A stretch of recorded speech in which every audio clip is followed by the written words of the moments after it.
여러분 안녕하십니까? 김세범 목사예요. 강의 오신 거 환영합니다. 5번째 강의예요. 제가 지난 그 2주간 사실 인도를 갔다 왔기 때문에 강의를 미리 올려뒀어요. 그래서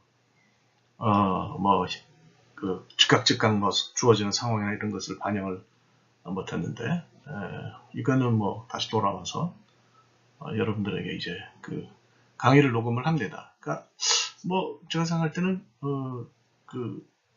앞으로 인도 갔다 온 얘기, 중요한 얘기들이 많은데 강의 조금 섞어서 할 수도 있고요. 또 안 해도 뭐 크게 문제는 없고 그렇습니다. 하여튼 오늘은 2월 25일 주간의 강의고요. 신할 평지에 대해서 좀 이야기를 하고 바벨탑에 대해서 이야기를 하고 나오는 사람들의 문제, 또 바벨탑을 왜 허무셨는지 뭐 이런 거, 하나님이 왜 우리가 내려가서 이걸 허물지 않게 얘기하셨지, 이런 것들을 조금 여러분들과 함께 나누려고 생각합니다. 그 전에 이제 좀 알려드릴 말씀이 있어요. 그 학교에서 저에게 또 연락이 왔습니다. 이건 원래 교수가 신경 쓸 건 아니에요. 사실 이제 출석 여부는 여러분들이 알아서 하셔야 될 문제입니다. 이걸 뭐 제가 출석하라 말라 사실 그렇게 이야기할 수는 없거든요. 근데 제가 생각하기로는 여태까지 강의를 해보면 미국의 아무런 스테이하는 그 스테이러스에 문제가 없는 분들이 강의를 들으시기도 하지만 그렇지 않은 분들도 강의를 들으세요. 근데 그런 분들은 이 학교에 계속 등록이 돼 있어야 되거든요. 근데 이게 출석 안 하시면 문제가 생겨요. 그래서 여러분 그 모두를 그냥 가볍게 보시면 안 됩니다. 거기 보시면 여러분들이 강의에 접속한 시간, 얼마 동안 접속했는지, 날짜는 언제인지, 시간은 언제, 이게 다 나와요. 그건 나중에 학교에서 여러분에게 이렇게 해서 강의를 참석을 못했습니다. 당신은 결석입니다. 3회 이상 결석하면 자궁제적이거든요. 그러면 등록이 말소되면 법적으로 학생이 아니니까 스테러스에 문제가 생기는 거예요. 그러니까 이거를 그냥 뭐 가볍게 생각하시면 절대 안 됩니다. 무슨 이름만 걸어놓고 돈만 내면 그냥 I-20를 그 상태를 유지시켜주는 학교도 있는지는 모르겠어요. 근데 이 학교는 그런 학교가 아니에요.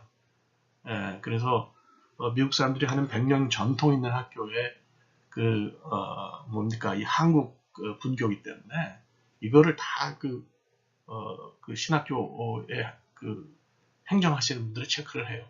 나중에 문제 생기면 안 되니까 지금 말씀드리는데, 제가 지금 보니까 3번 결석한 분들이 여러 분 있어요. 이분들 하여튼 자기가 정직하게 확인해가지고 빨리 학교에 연락하세요. 뭐 제가 볼 때는 쉽지 않을 건데 하여튼 저는 안타깝습니다. 그래서 이런 일이 생기면 나중에 왜 이거를 이런 식으로 하냐, 왜 나를 자르냐, 뭐 이렇게 하는 게 서로 너무 불편하잖아요. 근데 이런 거 하지 말자고 제가 말씀드린 거예요. 그래서 출석은 무조건 하셔야 돼요. 그 다음에 이제 과제도 지금 제출 안 하신 분들이 있는데 알아서 하시면 됩니다. 그렇게 하면 근데 점수는 제가 드릴 수가 없어요. 그래서 이거를 그냥 뭐 나는 F 맞아도 좋다, 그러시면 그건 제가 어떻게 할 수가 없어요. 근데 저는 뭐 학점이 짠 사람은 아니에요. 여러분들이 다 이야기를 들으셨겠지만 뭐 학점을 뭐 따져가지고 짜게 주고 그러진 않아요. 그러나 기준이 미달인 학생에게 점수를 드리는 일도 없습니다. 그래서 그 과제 어려운 줄 알아요. 여러분들이 바쁘고 힘들고 뭐 직장 가져야지, 일을 해야지, 또 다른 과목도 있지, 이건 뭐 눈물 흘릴 일이죠. 압니다. 알지만 달래 방법이 없어요. 공부는 하셔야 됩니다. 공부는 하셔야 그래야 여러분들이 그 점수를 얻으실 수 있어요. 그러니까 다시 한번 제가 부탁을 드립니다. 결석하지 마시고요. 동영상 강의가 뜨면 그 강의를 꼭 여러분들이 확인하셔야 돼요. 들어가셔서 강의 다 들으세요. 그 다음에 죽이 되든 밥이 되든 내용이 깊든 어떻든 잘 따라가건 못 따라가건 이해를 하든 못하든 여러분들이 그 강의 보고서를 내셔야 됩니다. 성경 읽기하고. 그러니까 제가 말씀드렸어요. 교회를 다니시지 않은 분들은 저희 개인적으로 연락하라. 아직까지 그런 분 없고요. 그 다음에 나는 성경에 대해서 잘 모른다, 그런 분도 연락하라 그랬어요. 근데 아직도 이제 그런 분이 없어요. 그러니까 이제 괜찮다는 얘기죠. 그러면 그렇다면 다 내셔야 됩니다. 그러니까 지금도 늦지 않았으니 잘 나는 이해를 못하겠다 그러면 이해 못한 대로 적어서 내세요. 그걸 가지고 제가 까다롭게 하지 않아요. 일단 내는 게 중요하니까 제가 과제를 내시기 바랍니다. 제가 더 이상은 뭐 이거 말씀드리기 어려워요. 또 학교에서 요청이 있어서 제가 이 얘기를 하는 건데 사실 이건 뭐 제 의무도 아니에요. 저는 여러분들 출석하면 하시는 대로 또 이걸 내면 되시는 대로 이걸 할 뿐이지, 저도 조금 지친 면이 있어요. 근데 왜 선생이 학생에게 이걸 꼭 이렇게 하셔야 됩니다, 사정을 해야 됩니까? 여러분들이 필요해서 하셔야지. 그게 학생 아니에요? 예.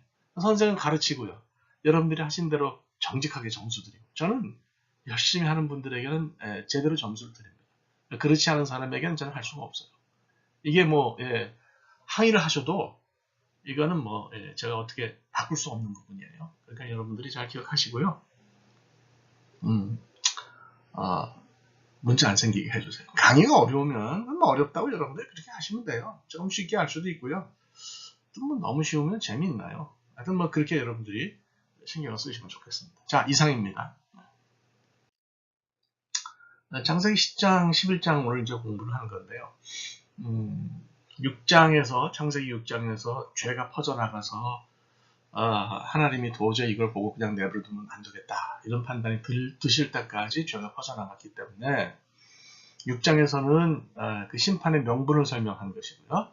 7장, 8장, 9장은 노아의 홍수 얘기, 심판으로서의 노아의 홍수 얘기가 담겨있다, 이렇게 말씀을 드렸어요. 그래서 이제 홍수 얘기를 다 여러분들에게 말씀을 드렸습니다. 무지 얘기까지 심지어 제가 말씀을 드렸어요. 그러면 이제 12장이 되면 아브라함 얘기가 나오고 우리가 아는 세상 이야기로 넘어가잖아요. 그러니까 그거를 하기 위해서는 마무리를 해야 되죠. 우리가 모르는 세상 이야기가 마무리돼야 되는 거예요. 그래서 창세기 10장, 11장에서 이제 마무리가 돼요. 마무리가 되고 12장으로 넘어가면서 그 11장 끝부분에 나와 있는 데라라고 하는 사람이 아브라함의 아버지인데, 데라라고 하는 사람의 이야기를 꺼냄으로써 12장으로 연결되는 그런 브릿지를 만드는 거죠. 그래서 10장, 11장을 좀 잘 이해하시면 좋을 것 같습니다. 일단 이제 창세기 10장은 족보가 굉장히 중요하게 나오는데요. 노아의 아들인 셈, 함, 야벳의 족보가 나오죠. 이거 왜 족보를 여기서 그 창세기 기자가 집어넣었을까 하는 것을, 톨레도트죠. 이것을 우리가 이제 이해를 해야 되는 거죠. 전체적으로 볼 때 뭐 신학적으로 복잡하게 이해하는 게 아니라 여기 10장에서 왜 그런 족보가 나오냐, 이걸 좀 이해를 해야 되는 거죠. 이건 다시 말하자면 노아의 홍수 이후에 사람들이 또 많아졌잖아요. 그러니까 노아의 홍수 이후에 많아진 사람들이 퍼져나갔다. 그래서 이제 11장에 바벨탑을 세운 신할 평지까지 갔다는 얘기를 연결이 되는 거죠. 그러니까 일단 여러분 그렇잖아요. 어떤 일이 있으면, 사건이 있으면 누구냐? 이 일을 한 사람들이 누구냐? 육하 원칙 가운데 who에 해당하는 거죠. 그 다음에 what, 이 사람들이 뭘 했냐, 이거예요. 그죠? 그 두 가지가 사실은 제일 중요한 거죠. 언제, 이건 우리가 모르니까. 어떻게는 뭐 다 나와 있죠. 11장에. 그러니까 우선 창세기 10장에서는 who의 문제, 누가 이 바벨탑을 쌓느냐. 그래서 바벨탑이 무너지면서 언어가 나뉘고 오늘날 우리가 아는 세상으로 넘어오는 그 계기를 만든 사람들이 누구냐, 이걸 설명하는 것이 창세기 10장입니다. 이해가 가시죠? 그래서 셈, 함, 야벳의 족보가 이렇게 쭉 나오는 것을 볼 수가 있어요. 그러니까 이게 족보죠, 족보. 그러니까 누구냐, 정체를 이야기를 하는 거예요. 여기 이제 두 번째 칸에 쓴 것처럼 퍼져나간 사람들이 한 일은 11장에 나오고요. 그 사람들이 하늘이 탑을 쌓았고요. 하나님의 간섭을 불러서 탑은 허물어지고 말이 나뉘고, 그래서 이제 바벨탑이 결국은 일종의 그 브릿지 역할을 했다, 이렇게 여러분들이 생각하시면 될 것 같아요. 이 족보를 보면서요, 어떤 분들은 지금 현존하는 민족이 이 셈, 함, 야벳 가운데 누구냐에 관심이 굉장히 많은 분들이 있어요. 그거 왜 관심을 가지겠어요? 관심 가질 이유가 없어요. 그러니까 지금 창세기 기자가 말하는 것은 제가 말씀드린 것처럼 이 사람들을 통해서, 족보에 나와 있는 사람들을 통해서 언약이 어떻게 계승되냐 하는 거가 관심이 있다 그랬잖아요. 그러니까 아담과 하와와 맺으신 하나님의 언약이 셋으로 전승이 되고 셋에게 가고, 그 다음에 이제 쭉 이어서 노아에게 가고, 그 다음에 노아에 이르러서는 셈으로 넘어갔다는 얘기를 하고 싶은 거예요. 나머지는 별로 관심이 없어요. 그래서 21절 이하에 나오는 그 셈의 후손 얘기가 있잖아요. 그죠? 셈의 후손 얘기가 있는데, 이거하고 가나안의 후손, 함과 연결된 가나안의 후손과의 어떤 대결 구도랄까, 뭐 비교랄까, 이런 걸 이제 창세기 기자가 말하고 싶은 거예요. 가나안 사람의 땅에 셈의 후손이 들어가 살지만, 아브라함이죠. 셈의 후손이 들어가 살지만 하나님은 가나안 사람들과는 언약을 맺지 않으셨다. 셈 족속과 언약을 맺으셨다는 얘기를 하고 싶은 거예요. 그러니까 거기서 뭐 대한민국 사람이 뭐 어디냐, 백인은 어디냐, 흑인은 어디냐, 이거는 그렇게 창세기 기자 관심하는 바가 아닙니다. 그러니까 그건 너무 생각하지 마시기를 바라요. 심지어는 뭐 우리가 잃어버린 단족속이라고 주장하는 사람들도 있는데 그거 통일교에서 하는 얘기거든요. 그러니까 결국 그 통일교의 수장이 메시아다. 그래서 육신으로 이 피를 가졌다라는 얘기를 하고 싶어서 하는 얘기예요. 그러니까 그런 거는 관심을 기울이지 않으셨으면 좋겠고요.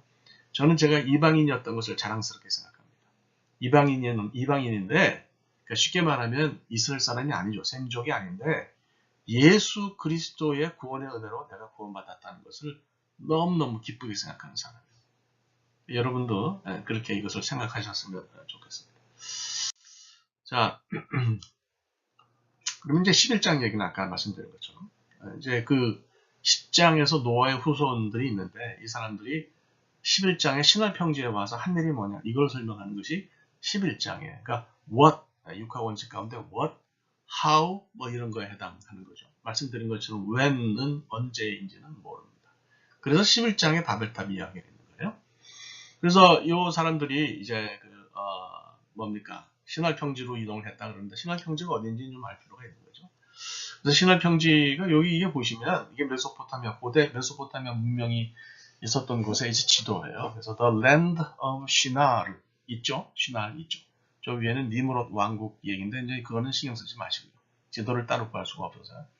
이게 이제 그 메소포타미아 문명의 어떤 지도라고 볼 수가 있어요. 그래서 여러분들 보시면 강줄기 두 개를 찾으셔야 되는데 이게 보이시는지 모르겠어요. 이 긴 강줄기가 저 위에 북쪽에서부터 이렇게 남쪽으로 쭉 내려오는 게 보이시나요? 예, 이게 보이셔야 되는데 밑에 게 유프라테스고요. 위에 게 티그리스 강입니다. 제가 저기를 가봤어요. 근데 제가 갔던 곳이 유프라테스 강이었는데요. 강에 따라 넓은 부분도 있겠지만은 굉장히 참 한심했어요. 제가 볼 때 제가 본 부분은 이거 진짜 이거 유프라테스 강 맞아 이런 생각이 날 정도로 막 한심했는데 하여간 이 두 강이 굉장히 중요하죠. 이 두 강 사이의 땅, 이 두 강 사이의 땅이 있잖아요. 요게 메소포타미아라는 그리스 말이에요. 메소하고 포타미아, 그죠? 메소하고 포타미아가 이제 그 뜻이에요. 메소라고 하는 거는 말씀드리자면 이제 in the middle of between이라는 뜻이고요. 포타미아는 이제 land라는 뜻이에요. 그래서 두 강 사이의 땅이라는 말이 그 메소포타미아라는 뜻이죠. 요거는 히브리 말로 그대로 표현해요. 아람 나하라임. 예, 그래서 아람인데 나하라임. 그러니까 아람은 땅이란 뜻이죠. 랜드란 뜻이고 나하라임은 두 개 강이니까 두 개 강 사이에 있는 땅을 아람 나하라임이라고 그렇게 이야기를 해요. 그래서 연결이 되는 거죠. 그 사람들이 주장하기는 그 아카드라고 보이시나요? 아카드?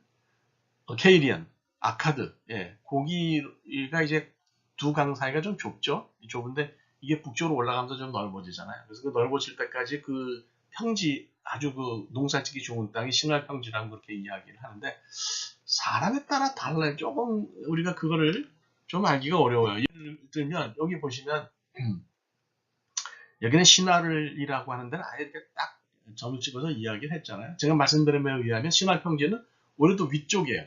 저 두 강이 좁아지는 데부터 또 저 위쪽이 이제 신활평지인데 여기는 또 이렇게 표현해 놨어요. 그러니까 정확하게는 오늘날 뭐 신활평지가 어디다 이런 건 잘 우리가 알기가 어렵고요. 특정하기가 어렵고 여러분들은 그저 신활평지다 이렇게 이야기를 하시게 되면 메소포타미아에 있는 두 강 사이에 이 평원을 말하는 거다 이렇게 생각을 하시면 될 것 같아요. 그래서 성경을 제가 볼 땐 가나안 땅에 이렇게 한정해서 생각하는 것은 조금 문제가 있어요. 여러분 왼쪽에 보시면 파란 게 이게 지중해가 보이잖아요. 그 지중해 하나 떠 있는 그 생선같이 생긴 섬이 키프로스, 사이프러스 섬이고요. 그리고 밑으로 보면 이제 그 이집트가 보이잖아요. 여러분 그러면 어디가 가나안인지 분명히 보실 수 있죠. 그죠? 가나안이 바로 저기 아니에요? 저기 시프러스 섬의 그 키프로스 섬의 사이프러스 섬 끝에 자라게 가리키는 곳으로부터 조금 밑으로 내려온 데가 이제 그 가나안이에요. 그러니까 성경의 무대가 가나안이고 하나님이 거기를 샘족에게 주셨지만은 성경 무대 전체는 그 가나안 부분이 아닌 거죠. 그래서 원래 아브라함 족속이 온 곳도 메소포타미아에서 북쪽 시리아 북쪽에 있는 하란까지 이제 온 걸 우리가 볼 수 있고요. 그 다음에 가나안에서 살던 사람들이 애굽까지 내려가잖아요. 그러니까 그 당시에 전 세계의 아시아 쪽을 빼놓으면 전 세계의 문명이라는 것이 이제 메소포타미아 문명의 핵심인데 북쪽 세력, 그러니까 뭐 아수르, 바벨론, 그다음에 뭐 페르시아까지 이게 연결되는 그 북쪽 세력이 메소포타미아 지역을 광대하게 점령하면 남쪽 지역은 애굽이 굉장히 큰 거죠. 그래서 북쪽과 애굽, 남쪽의 애굽 사이에 어떤 그 지정학적으로 끼인 곳이 가나안이에요. 그러니까 이게 북쪽이 내려와서 치기도 하고 남쪽에 올라와서 치기도 하고 해서 이스라엘 전쟁이 굉장히 많을 수밖에 없었는데 이거를 부정적인 인식으로 보면 그렇지만 긍정적으로 인식으로 보면 북쪽으로는 당시 강대한 북쪽 문명의 메소포타미아와 연결이 되고요. 남쪽으로는 역시 강력한 그 남쪽 문명인 이집트 문명과 연결이 되거든요. 그래서 이 그 구약의 문화 속에는 바벨론 포로 후기까지 다 연결을 하면 메소포타미아 문화하고 이집트 문화가 같이 이렇게 섞여 있어요. 그것을 다 자기화해가지고 이 구약 성경이 독특한 그 하나님 문화를 종교 문화를 만들어냈다 이렇게 우리가 볼 수 있거든요. 그러니까 이런 얘기를 골치 아파하지 마시고요. 그렇게 생각하시면 되는 거예요. 가나안 좁은 땅에서만 하나님이 역사를 일으키신 것이 아니고 그 당시에 이 그 세계 문화의 중심이라고 할 만한 곳의 가운데에 이 가나안을 두셔가지고 남쪽 문명과 이집트 문명과 그다음에 이 메소포타미아 문명을 다 아우르게 하셨다. 이렇게 생각하시면 굉장히 좋지 않을까 하는 생각이 저는 개인적으로 듭니다. 그래서 여러분들이 이거를 좀 잘 생각하시면 좋겠어요. 하여튼 신발 평지가 어딘지는 아시겠죠? 네.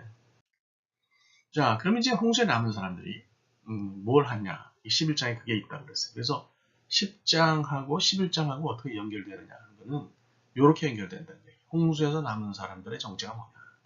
그건 노아의 후손들이다. 노아의 후손들이 뭘 했냐? 11장에 신할 평지에 와서 바벨탑을 쌓았다. 여전히 죄에서 벗어나지 못했다. 참 그 아담과 하와가 잘못한 그 하나님으로부터의 분리라고 하는 죄가 사람에 미친 영향이 굉장히 큰 것 같아요.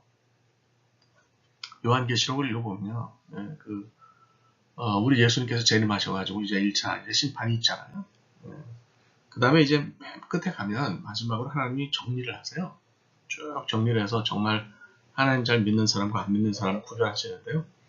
그때에 예수님이 재림하신 이후에 뭡니까? 하나님을 믿지 않는 사람들이 얼마나 많으냐 하면 바닷가의 모래처럼 많다고 그랬어요. 저 옛날에 신대원 다닐 때 토리 신부님이 그 얘기를 하셔서 제가 20대였는데 지금 40년 전이잖아요. 근데 이제 그 얘기를 들은 것이 예수원에서 그 얘기를 들은 것이 지금도 기억이 나요. 그래서 그때 이제 어떤 생각을 했냐면 죄라고 하는 것이 이렇게 무섭구나. 죄라고 하는 것이 이렇게 살벌하구나. 이렇게 사람들을 붙잡고 놓지 않는구나. 이제 그런 생각을 했어요. 뭐 어쨌거나 이제 홍수에서 남은 사람들이 신라 평지에서 이제 바벨탑을 쌓았는데요. 이 사람들이 그렇게 한 게 이제 우리가 왜 그랬는지 무조건 바벨탑을 쌓은 건 아니잖아요. 그러니까 바벨탑을 쌓았는데 왜 쌓았는지를 우리가 이제 생각을 좀 해야 되는 거죠. 신라 평지에 이르기까지 그들이 했던 경험이 그들로 하여금 바벨탑을 쌓게 했다. 이렇게 보시면 돼요. 그러니까 이제 심판도 경험했죠. 홍수도 많이 다 죽고 홍수도 엄청나게 경험하고 그 다음에 이제 뭐 그 이후에도 성경이 기록하지는 않지만 신할 평지에 이르기까지 여러 가지 경험을 했던 걸로 보입니다. 문제는 왜 이런 추측이 왜 가능하냐면 다시는 흩어지지 말자 이런 그 결정을 내린 데서 우리가 볼 수 있다는 거예요. 그러니까 우리가 이거 다시 흩어지면 안 된다.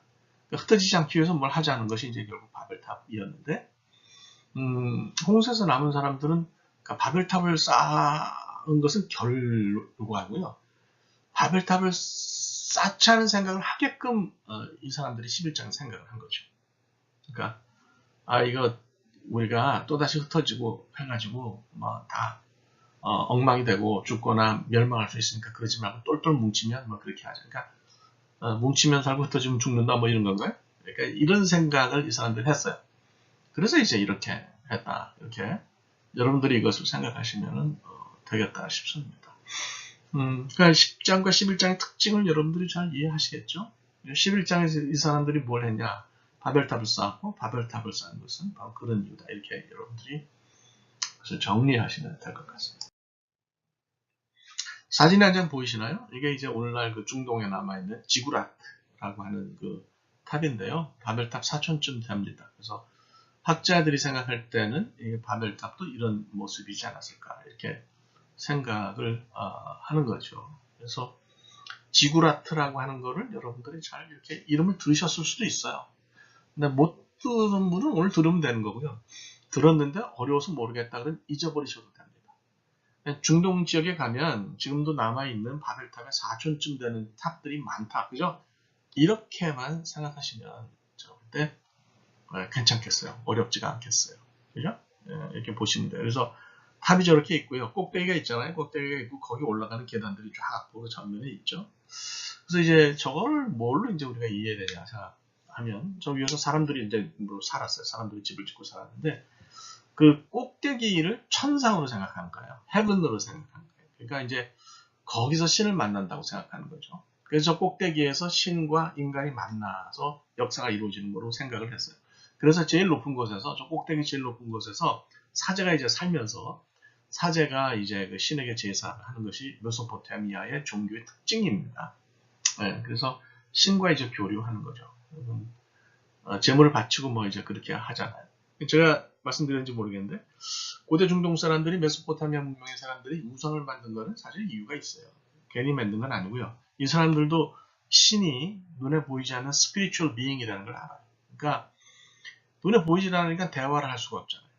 인간의 기일용화복이 다 신이 주는 거라고 이렇게 생각을 하는데 아니 도대체 신이라는 존재가 보이질 않으니까 대화도 할 수가 없어요. 그래서 눈에 보이지 않는 신을 눈에 보이는 존재로 형상화한 것이 우상입니다. 예, 신상인 거죠. 그러니까 신상을 괜히 만든 게 아니에요. 그 신상에 의미가 있는 거죠. 그 앞에서 절할 때는 사실은 거기에 깃들여 있는 어떤 신에게 절하는 거다 이렇게 이제 볼 수가 있죠. 그러니까 뭐 우리가 볼 때는 돌 앞에 절하는 한심한 사람들인데 그 사람들은 생각이 있는 거예요. 예? 근데 이제 그 신이 진짜 신이냐 가짜 신이라는 게 문제죠. 결국은 뭐 돌에게 절하는 거나 마찬가지죠. 예. 어쨌거나 그래요. 그러면 이제 그 신을 우상 속에 붙들어 놨어요. 그럼 대화를 해야 되잖아요. 뭘로 대화할까요? 제사로 대화하는 거예요. 그래서 제물을 갖다 바치면서 신을 쉽게 말하면 설득하는 거죠. 그러니까 좋게 말하면 신이 무서워서 그 신 앞에 엎드려가지고 이렇게 이제 우리가 할 수가 있는데요. 그거는 사실은 겉으로 드러나는 편이고 뒤로는 신을 설득해서 인간에게 그 흉한 일은 멀리하고 오지 않고 그다음에 그 길한 일만 오게 하도록 하려는 그런 인간의 어떤 의도가 있어요. 이제 비교 종교학 보면은 이제 인도에 신이 많잖아요. 힌두교의 신이 3,000개예요. 어떤 신은 복을 주는 신도 있고 어떤 신은 이제 벌을 내리는 신도 있는데 어떤 마을에 이제 그 힌두교 신 가운데 이제 축복을 담당하는 신이 있고 저주를 담당하는 신이 있으니까 그래서 신 사당이 같이 마주보고 있다. 그 어느 신한테 사람들이 많이 가서 제물을 드렸겠어요. 놀랍게도 저주하고 벌을 내리는 신에게 가서 사람들이 훨씬 제물을 많이 바치는 거죠. 그러니까 그만큼 사람들이 저주에 악한 일에 흉한 일에 더 예민했어요. 그러니까 그걸 신이 준다고 생각하기 때문에 이제 신을 잘 꼬셔서 설득해가지고 그런 게 오지 않도록 하면서 사는 것이 바로 바벨탑에 올라가서 살던 그 탑을 지어놓고 올라가서 살던 사람들의 생각이었다. 이제 이렇게 생각을 하면 될 것 같고요. 바벨탑도 결국은 그러니까 이제 신하고 연결이 있다. 이렇게 우리가 이것을 생각할 수가 있는 거죠. 자, 결국은 이제 이게 무너졌어요. 하나님이 내려오셔서 이걸 다 이제 무너뜨리셨는데 많은 사람들이 바벨탑이 이제 무너진 이유, 바벨의 뜻은 혼란이라는 뜻인데 바벨탑이 무너진 이유를 이제 궁금해하면서 여러 가지 설명을 하죠. 여러분들은 뭐라고 생각하세요? 바벨탑이 무너진 이유는 이제 잘난 척해서 그렇다. 교만이다. 이름을 내려고 했으니까 이제 그렇다고 이야기들을 많이 합니다. 그래서 뭐 그런 설명들을 하는데 아니 솔직히 저는 잘 이해가 안 가죠. 왜냐하면 인간의 교만은 하나님 싫어하시는 건데 교만의 어떤 신학적인 정의라고 하는 것이 하나님 없이도 분리되어서 하나님 없이도 살려고 하는 어떤 그런 자세야. 그러니까 뭐 바벨탑을 쌓은 것에 그런 의도가 없다고 볼 수는 없겠어요. 그게 메인은 아닌 거죠. 그래서 뭐 탑을 쌓았다고 해서 뭐 이름이 납니까? 그거는 뭐 사실 아니라고 볼 수가 있는 거예요. 그래서 뭐 꼭대기까지 닿도록 뭐 하늘까지 닿도록 꼭대기를 그렇게 꼭대기 하늘에 닿도록 탑을 쌓자. 근데 이게 하나님이 그걸 이제 기분 나쁘게 생각하셨다는 건데 모르겠어요. 그 이제 거기에 하나님처럼 높아지겠다라든지 하나님과 분리되어서도 하나님 힘 없어서 우리가 살 수 있다고 생각했다면 이제 그건 문제가 되겠죠. 근데 우리가 이제 창세기 전체를 흐르는 어떤 그 신학적인 흐름과 연결해서 보면 딱히 그런 것만은 아니라고 생각할 수 있어요. 그러니까 사실은 그 하나님의 어떤 그 창조 목적과 반대되는 쪽으로 갔기 때문에 그런 거다 이렇게 볼 수 있어요. 제가 다음 화면에 좀 설명을 할 텐데 이 사람들이 흩어지지 않으려고 했기 때문에 하나님은 흩어지는 것이 창조 목적이었어요. 그죠? 생육하고 번성하라. 땅에 충만하라. 창세기 1장 28절에서 그렇게 말씀하셨잖아요. 그러니까 땅에 충만하려면 어떻게 됩니까? 흩어져야 되는 거죠. 그러니까 뭉치면 살고 흩어지면 죽는 게 아니고 뭉치면 죽는 거고 흩어지면 사는 거예요. 사실은 그게 어떤 그 창세기의 목적이고 하나님이 사람을 지으신 목적이에요. 그러니까 하나님이 이게 반대하는 거죠.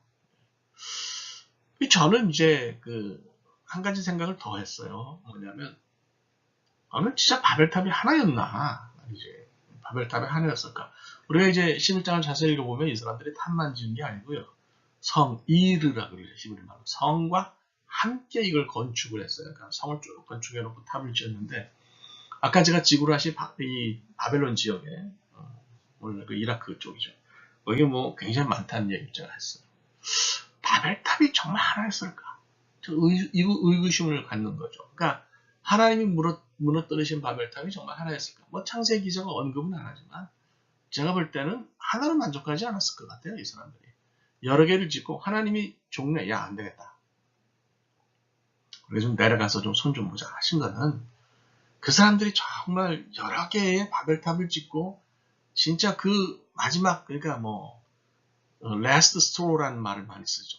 당나귀에 짐을 얹어놓다가 맨 마지막에 지푸라기 하나 얹어놓으니까 당나귀가 쓰러졌다 그러면 당나귀가 쓰러진 거는 그 last straw 마지막 집 하나 때문에 쓰러진 거냐? 그건 아니란 말이죠. 그 전에 미리 쌓아둔 짐의 무게의 마지막 그 깃털처럼 가벼운 지푸라기 하나를 얹으니까 이게 넘어졌다 그러면 사실은 지푸라기는 죄가 없는 거예요. 그래서 이들의 죄악이 쌓여서 말이죠. 그 성읍을 짓고 거기서 하나님과 반대되는 일을 하고 하나님 흩어지라고 그랬는데 안 흩어지고 말이죠. 그거를 뭐 여러 개 만드니까 하나님이 결국은 이제 내려오시게 된 거 아니야 이런 생각이 들어요. 그래서 이 무너짐에 대해서 여러분들 신학적으로 좀 잘 깊은 이해를 하시기를 바랍니다. 자 이제 제가 좀 더 자세히 설명한다 그랬는데 이 사람들이 반대한 창조의 목적은 뭐냐 이걸 우리가 이해할 필요가 있어요. 그래서 창세기 28장에서 하나님이 그러시잖아요. 생육하고 번성해서 땅에 충만하라 그렇게 이야기를 하셨단 말이에요. 그러니까 생육하는 것, 많아지는 거죠. 번성하는 거, 커지는 거죠. 그러니까 이게 이제 질적으로도 단단해지고 양적으로도 굉장히 커지고 그런 거예요. 그래서 땅에 충만하기를 바란 거예요. 그러니까 하나님께서 우리 인간을 지으신 목적이 우리를 하나님의 형상과 하나님의 모양으로 만드신 이유는 바로 통치권을 주시기 위해서라는 거죠. 땅의 통치권을 주시기 위해서 제가 이렇게 설명했어요. 그러니까 땅의 통치권을 가진 사람들이 땅을 다스리려면 어떻게 해야 됩니까? 그 땅 끝까지 가야죠. 네. 땅 끝까지 가야 되고 이제 땅에 이제 충만해야 되는 거예요. 예. 그러니까 제가 물 좀 마시고 가겠습니다.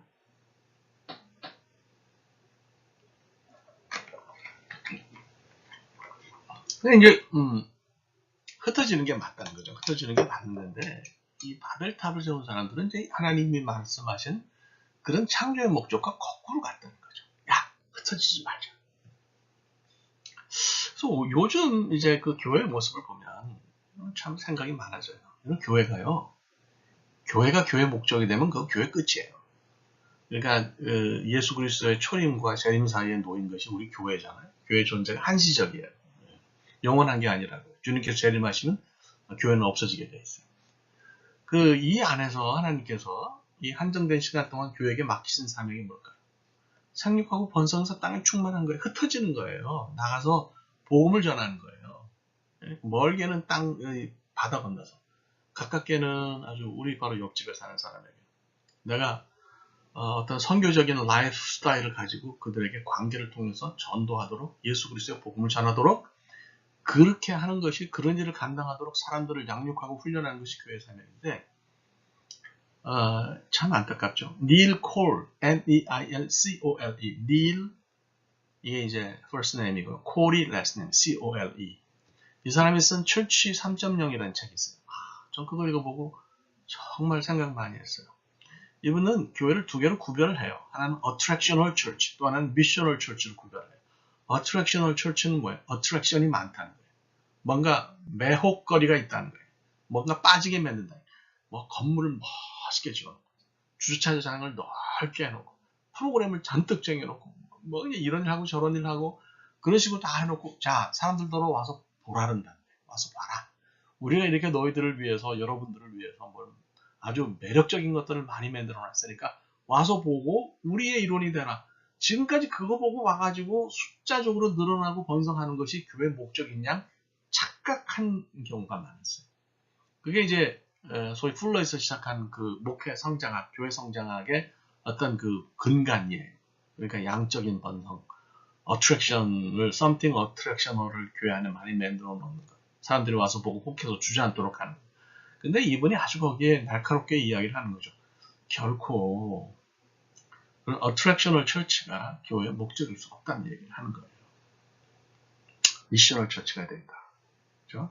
그래서 이 사람들을 이 교회를 이제 보내는 그런 비전을 교회가 가지고 있어야 된다는 얘기. 그래서 보여가지고 뭐 하기 위해서, 교회를 위해서 사람들을 키우는 게 아니고, 이 사람들이 말씀드렸어요. 그러니까 이게 이 선교적 삶이라는 게 뭐예요? 선교적인 어떤 태도라는 게 뭐예요?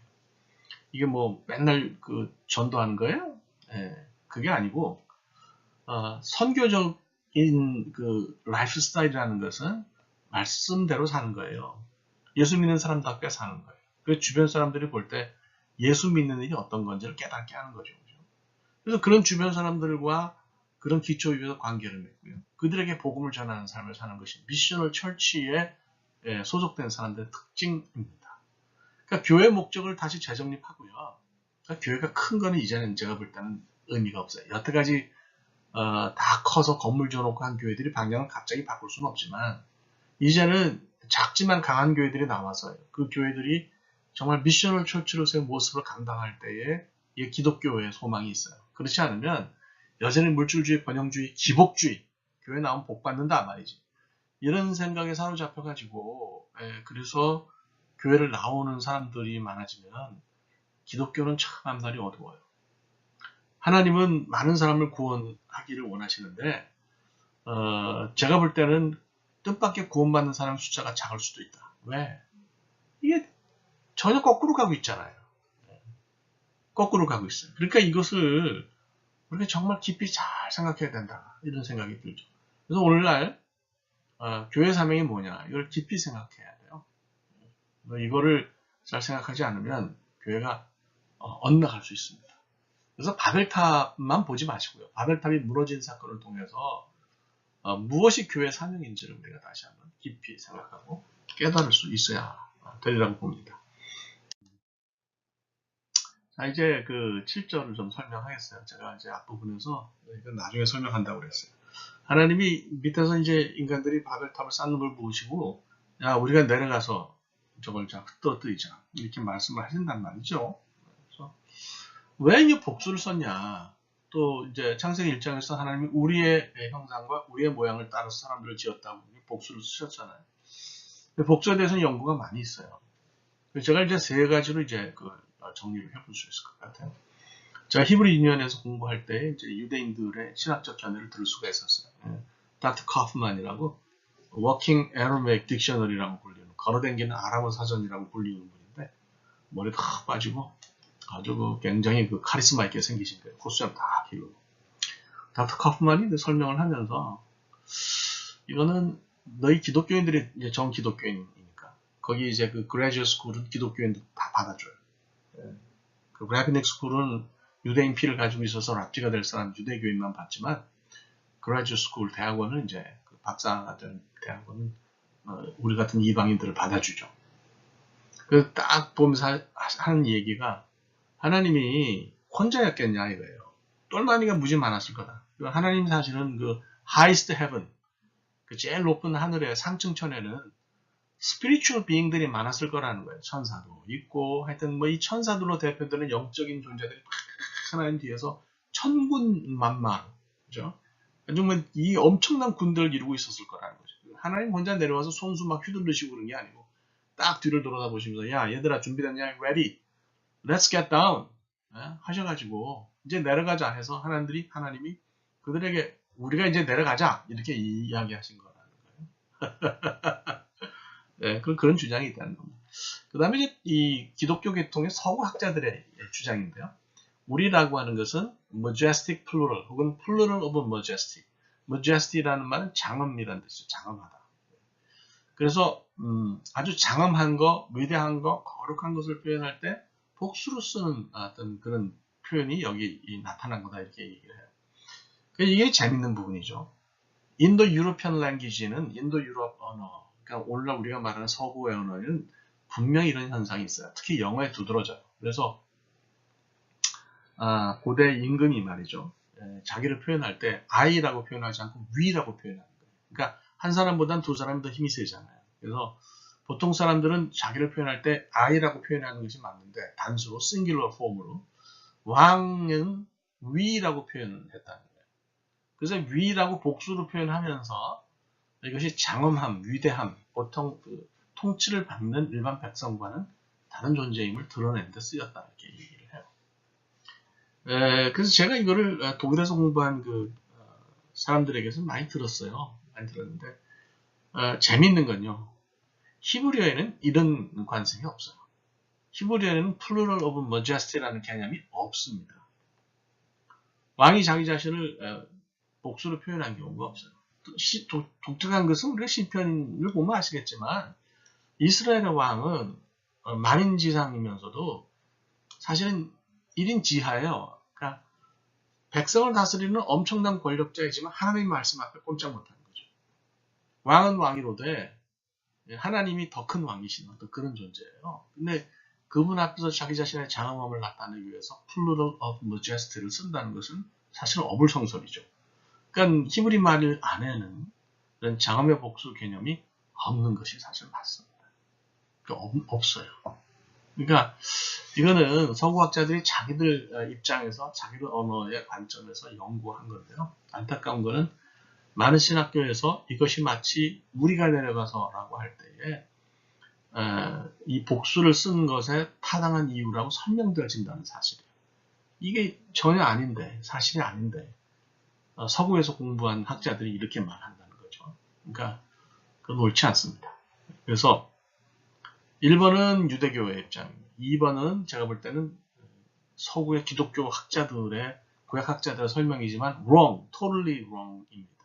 아니 뭐 없는데 히브리에 그런 얘기죠. 그러면 남은 게 세 번째죠. 우리가 삼위일체는 구약에서는 나타나지 않는 게 맞아요. 왜냐하면 그 사람들은 그 모노테이즘, 단일신론을 믿는, 유일신론을 믿는 사람들이기 때문에 이런 삼위일체 같은 표현 안 쓰는 거죠. 예수님이 왜 돌 맞으실 뻔했어요? 예수님이 나와 아버지는 하나이다. 그러니까 열받았잖아요. 이 사람들이 제일 열받는 거는 바로 그런 신성모독이에요. 자기들이 그렇게 믿는 위대한 하나님이 나다. 그러면 이제 돌 던지는 거죠. 근데 우리가 신약에서 보면 예수님 분명히 그러셨잖아요. 나와 아버지는 하나. 삼위일체가 이제 신학적인 개념이에요. 그래서 신약을 이제 거꾸로 구약에 투영하면 그러면 여기서 우리가 이제 삼위일체를 찾는다 이렇게 보는 거죠. 그러면 그런 표현이 없는데 어떻게 이거를 삼위일체라는 표현을 찾느냐? 제가 이제 히브리 유년에서 공부한 것이 유대주의인데 유대주의에서 그 성서 해석학 가운데 가장 중요한 것이 그러니까 이 유대교 랍비들이 성경을 해석할 때 사용한 방법이 알레고리예요. 풍유적 해석, 우화적 해석 뭐 이렇게 번역하는데 알레고리컬 언더스탠딩입니다. 그러니까 알레고리에서 보면 쓰여진 구약의 문헌이 여러 종류가 있는데 그 중에 하나가 저자가 거기 들어있는, 글을 쓰는 사람이 거기 들어있는 알레고리, 영적인 미닝, 그러니까 스피리추얼 미닝을 알고 쓰는 경우가 있고요. 자기가 쓰고서도 무슨 뜻인지 모르는 경우가 있어요.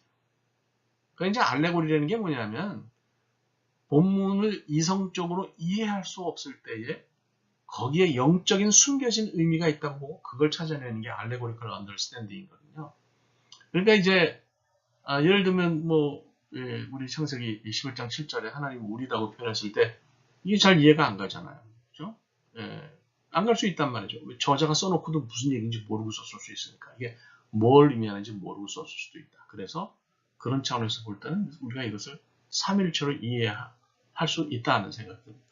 전에는 구약이 유일신론자들의 글이니까 이게 삼일체겠느냐라는 데 대해서 좀 의아했어요.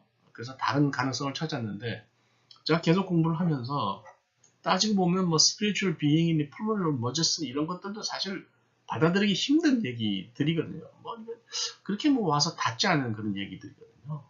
그렇다면 삼일체 얘기를 못할 까닭이 없지 않겠어요? 그래서 저는 세 번째로 생각해요. 요즘은 우리가 내려가서 성부, 성자, 성령 하나님이 내려가서 그걸 다 박살을 냈다. 뭐 why not? 이게 뭐 무슨 문제가 있겠어요? 그래서 저는 그래도 공부를 계속 오래 한 사람으로서 이야기할 때 이렇게 이야기하는 건 너무 좋다고 생각해요. 그리고 뭐 다른 이야기를 하면 제가 웃습니다. 웃기는 소리 하지 말라고. 여러분도 자신 있게 이렇게 이야기하셔도 될 거라고 그렇게 생각합니다.